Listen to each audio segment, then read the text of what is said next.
Hola, hola. La reflexión del día de hoy tiene como título Un cuerpo sano y lleno de amor. Y el objetivo es comenzar a vivir como casa de Dios. Comenzar a vivir como lo que somos, casa de Dios. Y estamos resolviendo una pregunta que esperamos cada vez tengamos mayores contenidos o mejores contenidos bíblicos para construir una respuesta cada vez más robusta. Estamos tratando de resolver la pregunta de por qué la Iglesia Occidental y sus diferentes manifestaciones o sus diferentes religiones, por qué la Iglesia de Occidente, por qué las diferentes iglesias, por qué las iglesias mantienen la figura del templo como casa de Dios, sabiendo todos nosotros, ellas primero que nos han enseñado a todos, sabiendo que en el nuevo pacto en Jesús, en el nuevo pacto en la sangre de Jesucristo, el templo somos nosotros. Por eso dice 1 Corintios capítulo 6, versículo 19, oigan, no se les olvide, recuerden, no sean ignorantes, que ustedes son el templo del Espíritu Santo. En el nuevo pacto nosotros somos la casa de Dios y Dios habita en nosotros por medio del Espíritu Santo. Entonces la pregunta es ¿por qué? Si todos lo sabemos y todos lo confesamos y lo predicamos y lo hablamos, ¿por qué se le sigue dando relevancia al templo físico como casa de Dios? Y hemos venido tratando de encontrar la respuesta desde los dones espirituales, los ministerios, las funciones, los servicios, las capacidades. Desde ahí hemos tratado de empezar a construir una respuesta a esta pregunta. Y entonces, hoy en esta oportunidad queremos compartir este contenido bíblico que está en Apocalipsis capítulo 1, versículos 5 y 6. Ahí está el escritor escribiendo lo que ha recibido, ¿no? Una visión para un futuro cercano y un futuro lejano, y un futuro final incluso. Y comienza a escribir, y ahí en esa lectura, y en esa escritura que hace Juan en Patmos, a través de esa revelación, por eso es el libro de las revelaciones o del Apocalipsis, en el versículo 5 y 6 del capítulo 1, dice, está hablando Juan y dice, y de Jesucristo, está hablando que Jesucristo es el que viene a darle esa visión, es decir, la visión que él va a recibir, esa revelación que va a recibir en Apocalipsis, es una visión que está acompañada por el mismo Jesús. Y dice, y de Jesucristo, versículo 5, Él es el testigo fiel de estas cosas, el primero en resucitar de los muertos y el gobernante de todos los reyes del mundo. Toda la gloria sea al que nos ama, a Él, y nos ha libertado de nuestros pecados al derramar su sangre por nosotros. Es decir, la esencia de desobediencia que había en nosotros cuando nosotros creemos en el acto de Jesús en la cruz, Jesús con su sangre nos quita esa desobediencia, esa actitud a desobedecer. Y el versículo 6 dice, Él ha hecho de nosotros, escucha esto, porque aquí comenzamos a construir la respuesta de por qué la iglesia de Occidente, por qué las iglesias aún mantienen la figura del templo físico como casa de Dios, cuando sabemos que en el nuevo pacto nosotros somos el templo del Espíritu Santo. Él ha hecho de nosotros un reino de sacerdotes para Dios. Es decir, Jesús en el nuevo pacto nos hizo reyes y sacerdotes. Es decir que esa figura del sacerdote en el antiguo pacto, que era una figura sacerdotal elegida de una manera muy particular, cualquiera no podía ser sacerdote en los tiempos del antiguo pacto. En el antiguo pacto, en la ley de Moisés, por ley, estaba estipulado que el sacerdote, el que ministraba en el tabernáculo, en el templo de Dios, en la casa de Dios, porque en el antiguo pacto el tabernáculo, el templo físico, esa sí era la casa de Dios. No era cualquiera que podía hacerlo. tenía que ser descendiente de uno de los linajes del pueblo de Israel, exactamente descendiente de Leví, es decir, tenía que ser levita, por eso eran sacerdotes levíticos, incluso siendo más específicos y más detallados, tenían que ser exactamente levitas, coatitas, arónicos, porque tenían que ser descendientes de Leví, pero a la vez de la familia interna de Coat, que era uno de los hijos de Leví, pero a la vez descendiente de Aarón, que fue el primer sacerdote, que fue instituido como sacerdote en el tabernáculo, en el nuevo pacto. Es decir, que los sacerdotes tenían que ser levitas, coatitas, arónicos. Esto era muy especial, no cualquiera podía ser sacerdote. Incluso la ceremonia era una ceremonia muy especial. Si usted va, la ceremonia era un ritual bastante específico. Por ejemplo, debían traer un becerro, 2 carneros, traerlos a la puerta del tabernáculo, y a la persona que iba a ser el sacerdote, iba a ser ungido, iba a ser establecido como sacerdote, colocaba la mano, bueno, entre tantas cosas. Uno de los últimos elementos de ese ritual era que la persona colocaba la mano sobre el carnero, se degollaba el carnero, se salpicaba entonces de sangre su vestido sacerdotal, que ya había sido hecho con anterioridad, obviamente, se salpicaba de sangre, y después se le untaba de sangre el lóbulo de la oreja derecha, después se le untaba de sangre el pulgar de la mano derecha, y después se le untaba de sangre el pulgar del pie derecho. Y se hacía todo un ritual que terminaba con ese elemento. Y ahí se establecía, entonces ahí se santificaba, recibía la santificación y comenzaba a ejercer el sacerdocio. Y el sacerdocio iba más o menos como entre los 25 años hasta los 55, si no estoy mal, más o menos, hasta los 55 años. Y después podía participar en algunas cosas alrededor del templo, como cuidando la puerta y algunas cosas así, pero ya fuera del templo. En el nuevo pacto, escuche bien, en el nuevo pacto dice Jesús, dándole a Juan, en esa visión, dándole esa noticia especial, y es que en el nuevo pacto en Jesús, Él nos ha hecho sacerdotes. Ahora todos en el nuevo pacto somos sacerdotes. No necesitamos venir de nada especial, solamente creer en el acto de Jesús en la cruz, no más, y entramos a la gracia de Dios. Eso quiere decir que la respuesta a por qué aún se mantiene la figura del templo debe estar por ahí, y es que el templo es el que facilita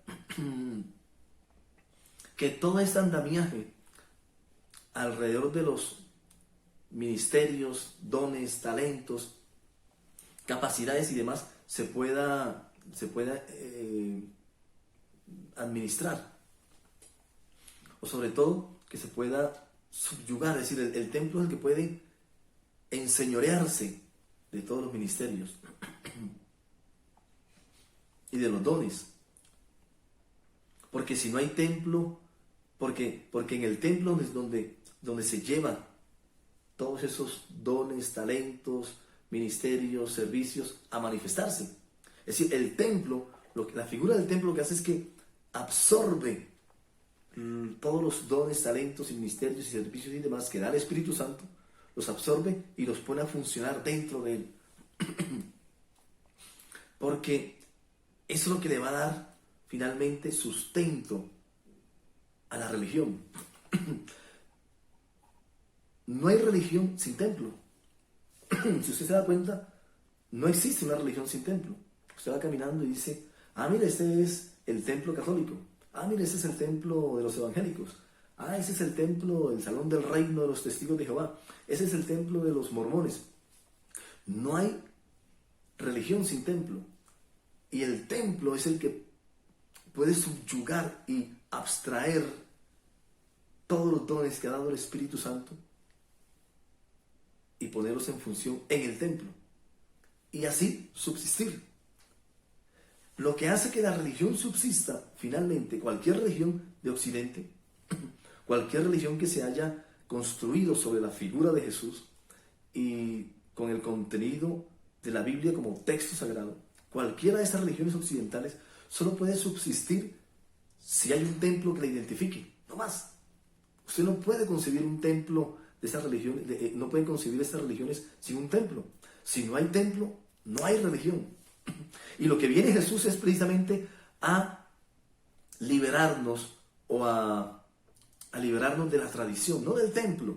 Jesucristo viene a transformar esa tradición, a acabar con esa tradición y a transformar el templo. Acaba con la tradición de que el templo es el que absorbe los ministerios y transforma el templo, porque ahora no va a ser el templo físico, sino el templo humano. En el antiguo pacto, el templo, la casa de Dios, era física, era un templo físico, la casa de Dios. En el nuevo pacto, la casa de Dios es un templo humano. Es usted y yo cuando creemos en la obra de Jesús en la cruz.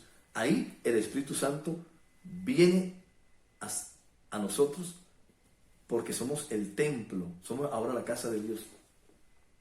Así que una religión no puede subsistir per se del templo, no puede subsistir si no hay templo. Por eso las religiones se construyen sobre la base primero de un templo.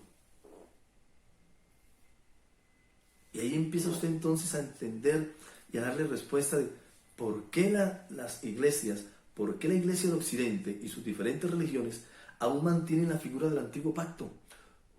La figura del antiguo pacto de el templo como casa de Dios. Porque si no hay templo, no hay religión. Lo que le da existencia a la religión, lo que le da soporte a la religión, lo que le da vida a la religión, es el templo. No se concibe ninguna religión sin templo. Incluso usted va caminando y dice, mire, el templo de los budistas. Porque la religión se asocia a un templo. Pero lo que hace Jesucristo es trastocar esa tradición y transformar el templo. Ahora el templo es humano. Y ahora los sacerdotes somos todos. Ahora el sacerdocio es universal. Ya no es un sacerdocio particular que tiene que ser específicamente tal parte. Pero las religiones mantienen esa tradición porque es la única manera de que puedan vivir como religión. Por eso Jesucristo, después que predicaba, aunque él tenía su religión, que era la religión judía, y que él sí practicaba, y que prácticamente fue el único judío que cumplió todas las leyes de Moisés, los más de 600 mandamientos que había en la ley de Moisés. Por eso Jesucristo, cuando usted lo ve en Marco, en Mateo, en Lucas, en Juan, lo ve predicando, aunque él es judío, a nadie invita a que vayan a la religión judía. Él va al templo judío y predica sobre su esencia, sobre su mensaje, pero no sobre las tradiciones judías. Por eso Jesucristo no invita a nadie a que construyan templos, porque dice él, cuando se encontró con la samaritana soltando otra perla, le dice, porque ahora llegará el tiempo, en el nuevo pacto, en el que no será relevante si el templo está en Jerusalén o en el monte de Gerizim, si el templo está en cualquier parte, porque ahora en el nuevo pacto el templo no es físico, el templo es humano.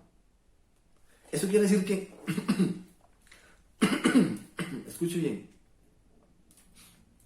cuando yo soy templo, cuando usted es templo, y nos reunimos con otro templo, donde hay 2 o más, dijo Jesús, reunidos en mi nombre, ahí estoy yo. Es decir que cuando yo soy templo, cuando yo soy consciente que soy templo, que la casa de Dios soy yo, y me reúno con otro que está consciente de lo mismo, a hablar de Dios, ahí hacemos una iglesia.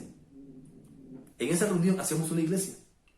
Y en esa iglesia, en esa reunión, en esa congregación de 2 o 3, en cualquier lugar, es donde se deben manifestar los dones, talentos, ministerios y todo eso que usted ya sabe, servicios y demás.